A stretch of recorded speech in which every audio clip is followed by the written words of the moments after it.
తప్పు చేసినోడు భయపడతాడు, తప్పు చేయనోళ్ళు ఎవరికి భయపడాడు. రేవంత్ రెడ్డి కాదు, వాని జేజమ్మకు కూడా భయపడే సమస్య లేదు. ముమ్మాటికి ఒకటి మాత్రం పక్కా, ఈ కేసు ఇంతటితో మేము వదిలిపెట్టాం.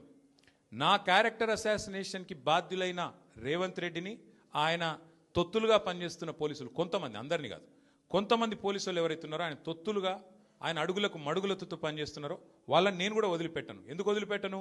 ఎందుకంటే నా వ్యక్తిత్వం అననం చేస్తూ ఉన్నారు.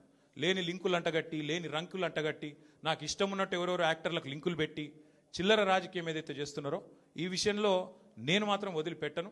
మీరేదో ఇవాళ ముఖ్యమంత్రి హార్వర్డ్కి పోయిండు, ఆడ వచ్చిరాని ఇంగ్లీష్లో ఏం నేర్చుకుంటుండో ఏం తెచ్చిండో కానీ ఆయన వచ్చే వరకు టైంపాస్ చేద్దాము అని చెప్పి మీరు డ్రామా చేస్తున్నారు, మాకు తెలుసు.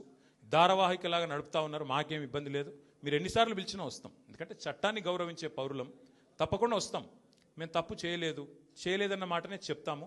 మీరు ఎన్ని రకాల డైవర్షన్ గేమ్లు ఆడినా మేము మాత్రం అర్జునుడి కన్ను ఎట్లయితే ఆనాడు తన గురి మీదనే ఉండనో అట్లే మా గురి మొత్తం కూడా ఈ ప్రభుత్వ అసమర్థత మీద, మీ అవినీతి మీద, మీరు ప్రజలకిచ్చి ఎగ్గొడుతున్న హామీల మీద, యనుమల రేవంత్ రెడ్డి ఎగవేతల రేవంత్ రెడ్డికి ఎట్లా మారిపోయిండో అన్న దాని మీద 420 హామీలు ఇచ్చి ఇప్పటి వరకు 4 హామీలు కూడా నెరవేర్చకుండా ఎట్లా ఈ లుచ్చా పనులు చేస్తున్నాడో వీటిని ఎండగడుతూనే ఉంటాం.